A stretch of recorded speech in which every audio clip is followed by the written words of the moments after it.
Caribbean অঞ্চলে টানা কয়েকদিন ছোট ছোট নৌকায় হামলা চালানোর পর এবার সরাসরি ভেনেজুয়েলায় হামলা চালানোর পরিকল্পনা করছেন যুক্তরাষ্ট্রের প্রেসিডেন্ট ডোনাল্ড ট্রাম্প। শনিবার ৩টি সামরিক সূত্রের বরাতে এ তথ্য জানিয়েছে সংবাদ মাধ্যম সিএনএন। ভেনেজুয়েলা নিয়ে মার্কিনিরা বড় ধরনের কোনো পরিকল্পনা করছে, যার ইঙ্গিত পাওয়া গেছে গতকাল শুক্রবার। এদিন দেশটির প্রতিরক্ষা মন্ত্রী পেটে হেগসেথ নৌবাহিনীর সবচেয়ে আধুনিক রণতরী ফোর্টকে ইউরোপ থেকে ক্যারিবিয়ান অঞ্চলে যাওয়ার নির্দেশ দেন।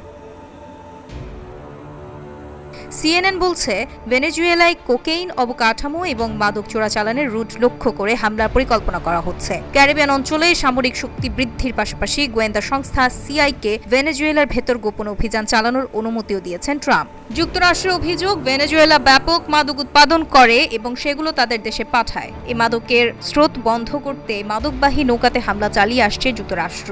যদিও অভিযোগ আছে, সাধারণ জেলেদের নৌকা লক্ষ্য করেও অনেক সময় হামলা চালানো হয়।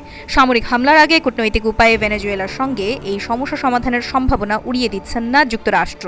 তবে গত কয়েক সপ্তাহ ধরে নিকোলাস মাদুরোর সরকারের সঙ্গে সরাসরি যোগাযোগ সম্পূর্ণ বন্ধ করে দিয়েছে মার্কিন প্রশাসন। সিএনএন জানিয়েছে, ভেনেজুয়েলায় ব্যাপক হারে কোকেন উৎপাদন করা হয় এমন কোনো তথ্য জানা যায় না। কিন্তু তা সত্ত্বেও যুক্তরাষ্ট্রে মাদক চোরাচালানের জন্য মাদুরো সরকারকে দায়ী করার চেষ্টা করছে ট্রাম্প সরকার।